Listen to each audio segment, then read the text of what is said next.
പ്രണവ് വന്ന് നിധിയോടും ഗൗതമിനോടും forgery case പിൻവലിക്കണമെന്ന് പറയാൻ പാർവതിയമ്മയോട് പറഞ്ഞപ്പോൾ പാർവതിയമ്മ കേസുമായി നിധിയും ഗൗതമും മുന്നോട്ട് പോകുക തന്നെ ചെയ്യുമെന്നാണ് പ്രണവിനോട് പറഞ്ഞതെങ്കിലും പ്രണവ് പോയതിനു ശേഷം പാർവതിയമ്മയ്ക്ക് സംശയം ഫോർജറി കേസ് പ്രണവിനെതിരായി വരുമോ, പ്രണവ് ജയിലിലാകുമോ എന്നൊക്കെ ഓർത്ത് വിഷമിച്ചിരിക്കുകയാണ് പാർവതിയമ്മ. ആ തക്കം നോക്കി വസുന്ധര പാർവതിയമ്മയോട് നിധിയെ കുറ്റപ്പെടുത്തി പറയുന്നു. ഫോർജറി കേസുമായി നിധിയോട് മുന്നോട്ട് പോകരുതെന്ന് ഏട്ടത്തി പറയണം.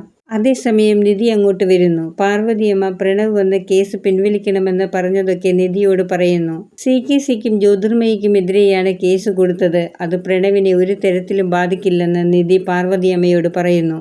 ഇത് കേട്ടുവരുന്ന വസുന്ധര പറയുന്നു, ഇവൾ ഇതൊക്കെ പറയും പ്രണവിന്റെ സ്വത്ത് കിട്ടാൻ അവനെ ജയിലിൽ ഇടാൻ വേണ്ടി തന്നെയാണ് ഇവൾ ഈ കേസുമായി മുന്നോട്ട് പോകുന്നതെന്നും അഷ്ടിക്ക് വകയില്ലാതിരുന്ന ഇവൾ കോടികളുടെ ആസ്തി കണ്ട് കണ്ണു മഞ്ഞളിച്ചു പോയി. പാവം ഗൗതമിനെയും പ്രണവിനെതിരെ ഇവൾ തിരിച്ചു. ഇത് കേട്ടുനിന്ന പാർവതിയമ്മ വസുന്ധരയോട്, മതി വസുന്ധരെ നിർത്ത്, ഇവൾ ഈ വീടിന്റെ മരുമകളാണ്. ഇവൾ എങ്ങനെയാണ് മരുമകളാകുന്നത്? ശിവാനിയാണ് ഈ വീടിന്റെ മരുമകൾ. കണ്ണിൽ കണ്ടവരെയൊക്കെ വീട്ടിലെ മരുമകളാക്കി അംഗീകരിക്കാൻ വസുന്ധര ഒന്നുകൂടി ജനിക്കണം എന്ന് വസുന്ധര പറയുമ്പോൾ നിധി പറയുന്നു, കണ്ണീ കണ്ടവരൊന്നും എന്നെ മരുമകളാക്കി അംഗീകരിക്കേണ്ട.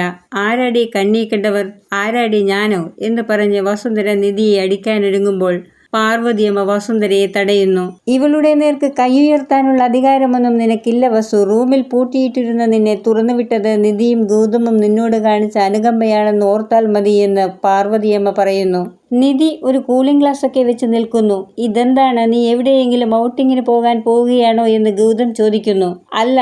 എന്നിട്ട് ഒരു അമ്പലത്തിലെ നോട്ടീസ് എടുത്ത് ഗൗതമിനെ കാണിച്ചു കൊടുക്കുന്നു. ഇത് കണ്ടോ? അല്ല, ഇതാരാ? CKC ആണല്ലോ ഉദ്ഘാടകൻ. അതെ ഗൗതം, ഈ അമ്പലത്തിൽ എന്നെ ഒന്ന് കൊണ്ടുപോകണം.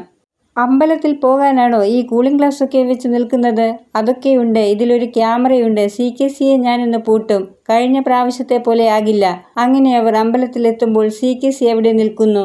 CKCയുടെ അടുത്തേക്ക് നിധി മാത്രം പോകുന്നു. അല്ല, നിനക്ക് എന്തുപറ്റി നിധി? നിന്റെ കണ്ണിന് ചെങ്ങണ്ണ് പിടിച്ചോ എന്ന് CKC ചോദിക്കുന്നു. തനിക്ക് ഗൗതമിന്റെ കയ്യിൽ നിന്നും കിട്ടിയതൊന്നും പോരെ, അവനെ ജയിലിൽ ഇട്ടതിന്റെ പ്രകടനമാണ് അവൻ എന്നോട് കാണിച്ചതെന്ന് CKC പറയുന്നു. അതങ്ങ് ഞാൻ സഹിച്ചു. എനിക്കെതിരെ ഫോർജറി കേസുമായി പോകാനുള്ള എന്തെങ്കിലും തെളിവ് നിനക്കൊക്കെ കിട്ടിയോ? കോടതിയിൽ പോയിട്ട് ഒരു ഗുമസ്തന്റെ അടുത്ത് പോലും പോകാനുള്ള തെളിവ് നിന്റെയൊക്കെ കയ്യിലുണ്ടോ? പവിത്രൻ സ്വയം കുറ്റം ഏറ്റെടുത്തതുകൊണ്ട് മാത്രമാണ് നിന്റെ ഭർത്താവ് ഇന്ന് ജയിലിൽ നിന്ന് രക്ഷപ്പെട്ടത്. പവിത്രൻ എനിക്കെതിരെ ഒന്നും പറയില്ല. അവനവന്റെ ഭാര്യയും കുഞ്ഞും ജീവനാണ്. അവരെ കത്തിമുനയിൽ ഇനിയും നിർത്തുമെന്ന് അവനറിയാം. ഞാൻ തന്നെയാണ് പ്രണവിനെ തട്ടിക്കൊണ്ടുപോയതും ഒളിവിൽ താമസിപ്പിച്ചതും. നീ ആ നിർമ്മലയെ വെച്ച് ഇനിയും ഓരോന്ന് കണ്ടുപിടിക്ക്. എന്റെ പ്രണയിനി നിർമ്മലയും അവൾക്ക് ജനിച്ച ആൺകുഞ്ഞിനെയും ഞാൻ ഇല്ലാതാക്കും. നിധിക്ക് ആവശ്യമുള്ള തെളിവുകളെല്ലാം CKCയുടെ വായിൽ നിന്ന് തന്നെ കിട്ടി. അപ്പോഴേക്കും ഗൗതം അങ്ങോട്ട് വന്നു. അവർ രണ്ടുപേരും കൂടി പോകുന്നു. അവരുടെ നോട്ടവും ചിരിയും കണ്ട് CKCക്ക് ഒരു സംശയം, ഇവരെന്തെങ്കിലും വീണ്ടും ഒപ്പിച്ചോ? പോകുന്ന വഴിയിൽ ഗൗതം നിധിയോട് എടുത്ത വീഡിയോ കാണണമെന്ന് പറയുന്നു. പക്ഷേ അതിൽ നിർമ്മലാമ്മയെയും മകനെയും പറ്റി CKC പറയുന്നുണ്ട്. ഗൗതം അത് കേട്ടാൽ CKCയാണ് ഗൗതമിന്റെ അച്ഛനെന്നറിയും. അതുകൊണ്ട് നിധി ആകെ വിഷമിച്ചിരിക്കുമ്പോൾ ഗൗതമിനൊരു ഫോൺ വരുന്നു. ഫോൺ എടുത്ത് സംസാരിച്ചതിന് ശേഷവും ഗൗതം വീഡിയോ കാണാൻ നിധിയെ നിർബന്ധിക്കുന്നു. വീഡിയോ കാണുന്നവർ ഇഷ്ടപ്പെടുകയാണെങ്കിൽ സബ്സ്ക്രൈബ് ചെയ്യാനും ബെല്ലൈക്കൺ അമർത്താനും മറക്കരുത്.